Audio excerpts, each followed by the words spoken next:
Hello et bienvenue sur Factor X, le podcast qui réveille vos soft skills. Je suis Anna Martineau et je suis convaincue qu'on peut devenir de meilleurs managers, de meilleurs vendeurs, de meilleurs communicants ou encore mieux collaborer au sein d'une équipe si on décide d'investir dans notre savoir-être. J'ai donné vie à ces convictions en fondant My Learning Store, un organisme de formation spécialisé dans le développement des soft skills en entreprise. Ma vision, c'est d'inspirer un maximum de personnes à développer leurs soft skills parce que je sais que c'est la garantie de l'employabilité, du bien-être et de l'équilibre. Et c'est aussi pour ça que j'ai lancé Factor X, le podcast qui va littéralement réveiller vos soft skills.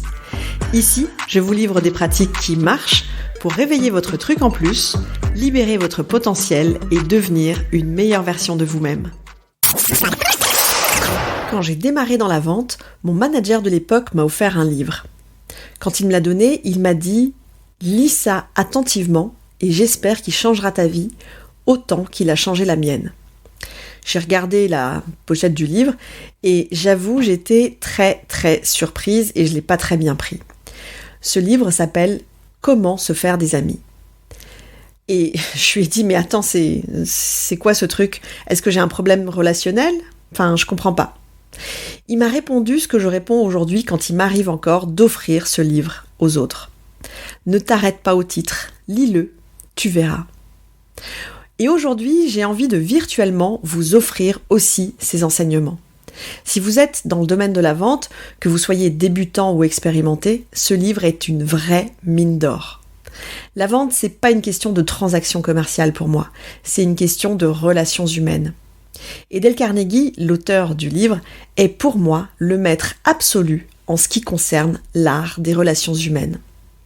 Pour moi, les vendeurs qui réussissent, ce ne sont pas ceux qui maîtrisent les caractéristiques des produits, mais ceux qui savent créer de vraies relations solides, de confiance avec leurs acheteurs. Et c'est là que les principes de Dale Carnegie entrent en jeu. Comment se faire des amis, ce livre, c'est une ressource incroyable de conseils pratiques pour améliorer vos relations et en les appliquant à la vente, développer des compétences essentielles comme l'écoute, la compréhension des besoins, l'empathie et bien d'autres encore. C'est en quelque sorte un guide pour renforcer vos relations avec vos clients. Alors c'est parti, je vais vous faire découvrir comment ces principes vont vous aider à vendre plus et mieux surtout, en créant des liens authentiques et durables avec vos acheteurs. La première leçon que nous enseigne Dale Carnegie dans ce livre, c'est d'écouter attentivement vos clients. Parce que trop souvent, les commerciaux essayent de vendre en parlant de leurs produits ou de leurs services, alors qu'en réalité, la vraie clé, c'est d'écouter les besoins et les préoccupations de vos clients. Posez-leur des questions ouvertes et montrez un vrai intérêt pour ce qu'ils vous racontent. En faisant ça, vous établissez une vraie connexion plus profonde et vous pouvez mieux répondre ensuite à leurs besoins. Pour mettre en pratique cette leçon, d'abord donc, posez des questions ouvertes pour encourager vos clients à s'exprimer davantage et à exprimer leurs besoins. Ensuite, pratiquez l'écoute active. Ça veut dire d'écouter attentivement ce que vous dit votre client sans l'interrompre. Montrez-lui que vous êtes engagé aussi dans la conversation en lui posant des questions pour creuser et pour mieux comprendre ce qu'il vous dit. Et bien sûr, reformulez et résumez ce que vous avez entendu pour montrer que vous avez bien compris. Ça va permettre souvent de clarifier des informations et de renforcer la communication. Une autre leçon hyper importante de Dale Carnegie, c'est de parler aux gens de ce qui les intéresse. Donc, parlez de ce qui intéresse votre client. Ça veut dire d'adapter votre message en fonction de ses besoins et de ses préoccupations. Concrètement, plutôt que de vous concentrer sur les caractéristiques de votre produit, mettez plutôt en avant les avantages qui vont résoudre son problème. Montrez-lui en quoi votre offre est pertinente pour lui. Pour mettre en pratique cette leçon, d'abord, faites vos devoirs, comme je dis toujours. Donc, avant le rendez-vous, renseignez-vous sur votre client, sur votre acheteur et sur son entreprise. Ça peut paraître la base, mais je vous assure que peu de vendeurs font vraiment ces recherches. Je le vois très souvent quand j'anime des formations à la vente. Et le truc, c'est que cette préparation, c'est ce qui peut vraiment vous aider à personnaliser votre rendez-vous. Ensuite, Utilisez des études de cas pertinentes pour votre acheteur précisément. Montrez comment votre produit ou votre service a aidé des clients similaires à lui, qui lui ressemblent, à résoudre des problèmes aussi qui lui ressemblent et à atteindre des objectifs identiques. Ça va rendre votre offre encore plus concrète et pertinente. Évidemment aussi, concentrez-vous sur les avantages et pas sur les caractéristiques de votre produit. Ce que votre client veut savoir, c'est comment votre produit, votre service, va l'aider à résoudre ses problèmes.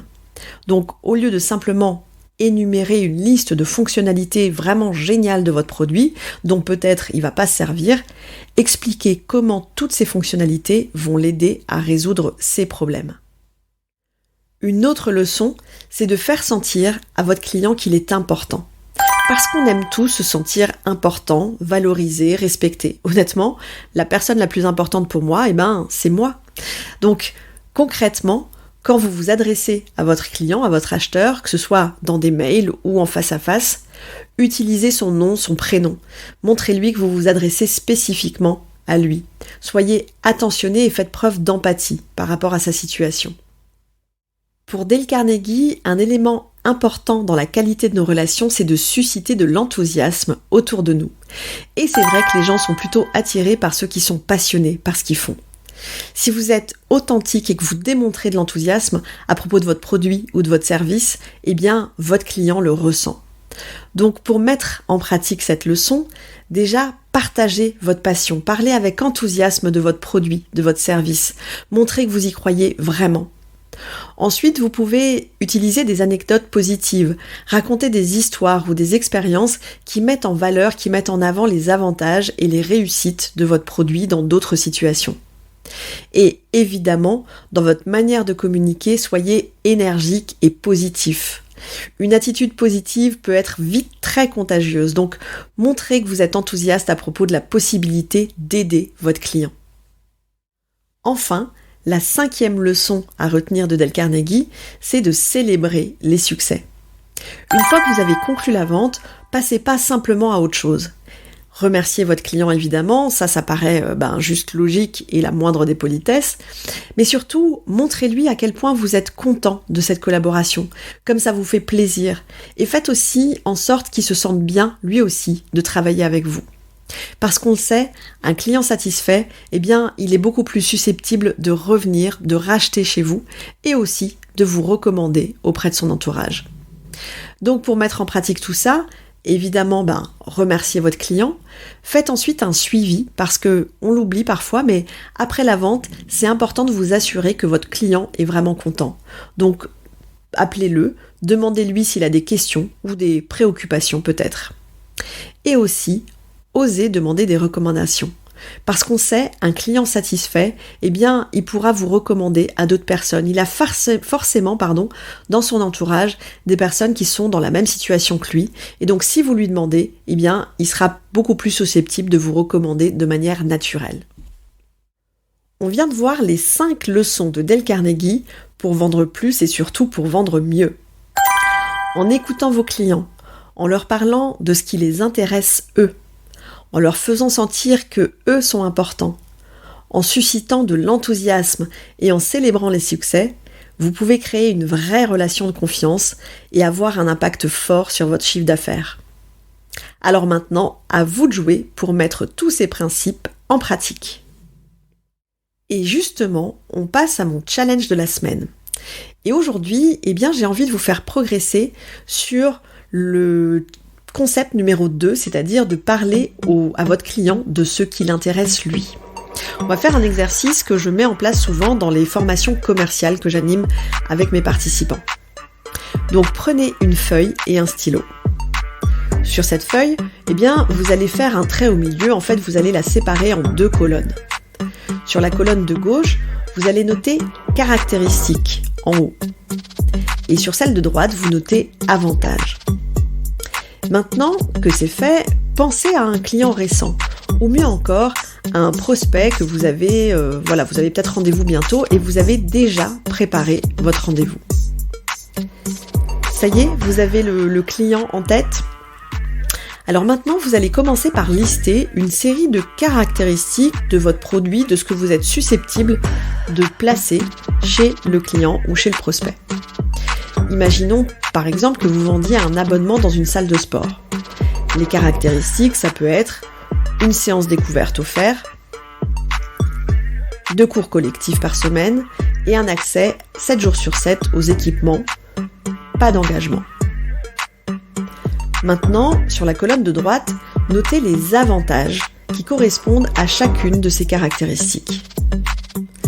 Par exemple, pour la caractéristique « une séance découverte offerte », l'avantage, ça va être la possibilité de tester avant de prendre une décision de s'engager.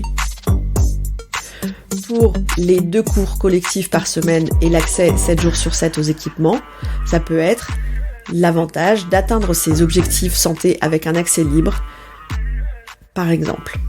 Pour pas d'engagement, ça peut être la liberté d'annuler son abonnement à tout moment sans justificatif.